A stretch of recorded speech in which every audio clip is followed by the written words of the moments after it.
शीत ऋतु की संध्या में इन जलती हुई लकड़ियों पर हाथ तापना किसे नहीं भाता। कितने पहर बीत जाते हैं इन लकड़ियों को चिटकाते घुमाते, पता ही नहीं चलता।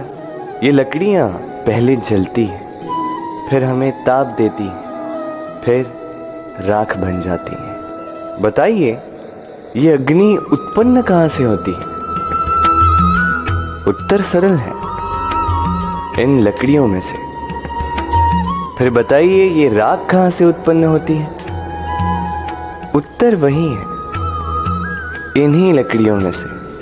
अब अग्नि और राख दोनों लकड़ियों से उत्पन्न होती है। अब सोचिए, अग्नि जो इन लकड़ियों को जलाती है, और राख वो जो इस अग्नि को बुझा देती है। कुछ समझे? आपकी ऊर्जा आपके भीतर से उत्पन्न होती है, और नकारात्मकता रूपी राख, उसका निर्माण भी आप ही के भीतर से होता है। तो अपने भीतर के प्रकाश को जगाकर इस संसार को प्रकाशित करना चाहते हैं, या अपनी भीतर की नकारात्मकता को जगाकर इस संसार में अंधकार फैलाना चाहते हैं? निर्णय आपका है।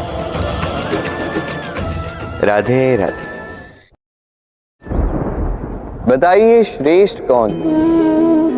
रेशम के धागे बनाने वाला, या उन धागों को बुनकर वस्त्र बनाने वाला?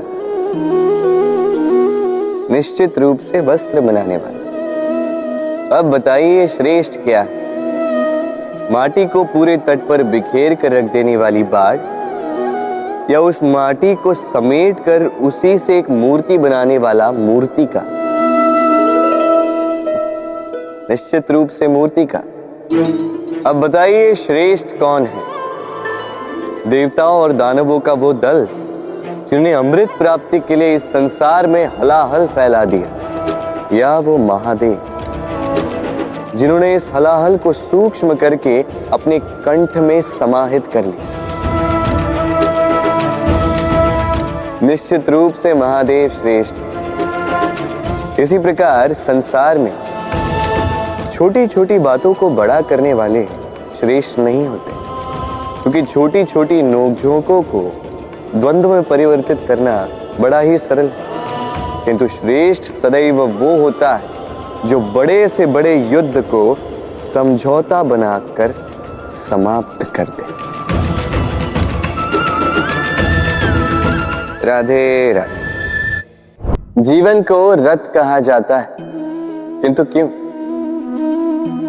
अब आप कहेंगे कि इसलिए क्योंकि जीवन भी रथ की ही भांति चलता रहता है। किंतु कभी आपने इस रथ को समझने का प्रयास किया? रथ में आगे अश्व होते हैं और पीछे पहिए। ये अश्व आपके कर्म, और ये पहिए कर्मफल। ये अश्व जहां जाते हैं, ये पहिए उसी के पीछे पीछे आते हैं।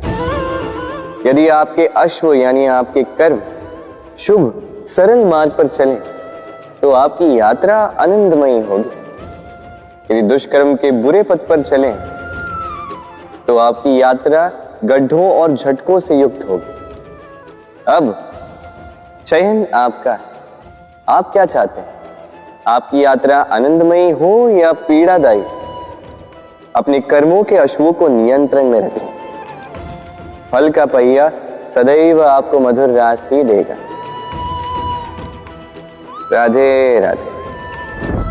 हम सब के जीवन में कभी न कभी पत्थरों का योग होता ही है। ये संसार हम पर कभी न कभी पत्थर बरसाता ही है। कभी हमें बुरा समझकर, कभी हमें असफल मानकर, कभी हमें बुद्धिहीन मानकर। कारण बहुत सारे हैं, किंतु इन पत्थरों से हमें चोट खानी है या नहीं, ये हमारे हाथ में है।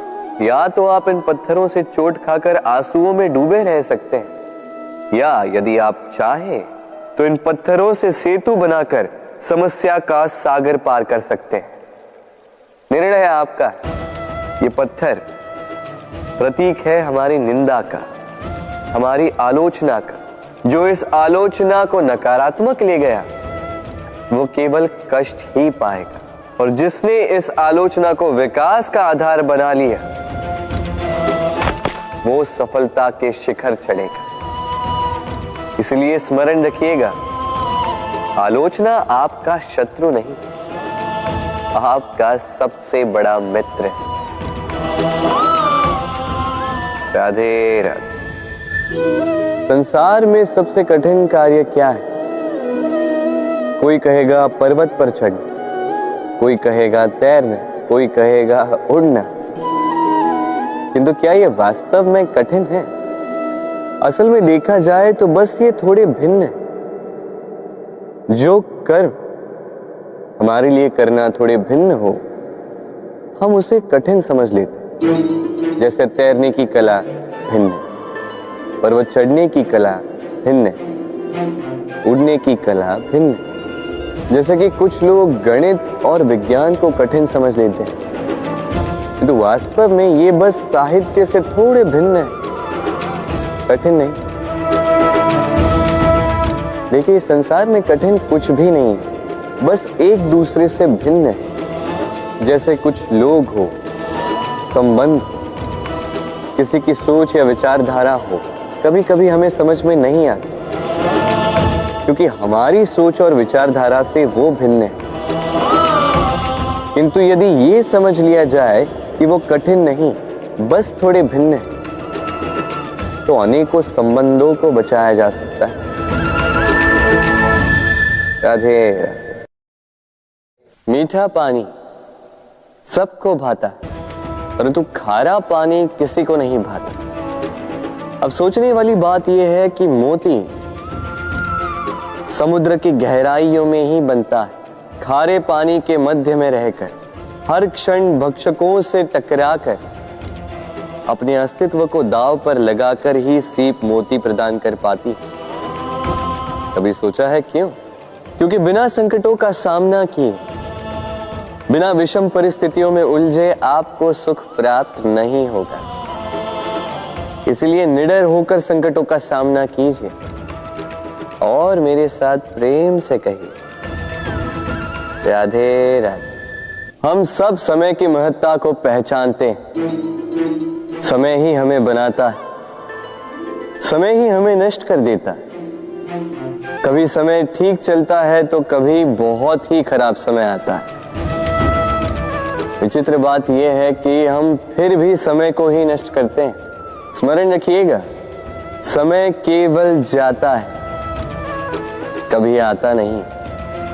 इसलिए समय की प्रतीक्षा में समय व्यर्थ ना करें। जो भी करना है आज, अभी, इसी क्षण प्रारंभ करें।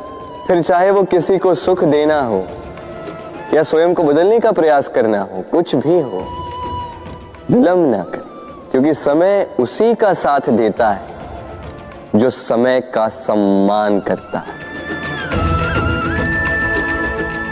राधे राधे।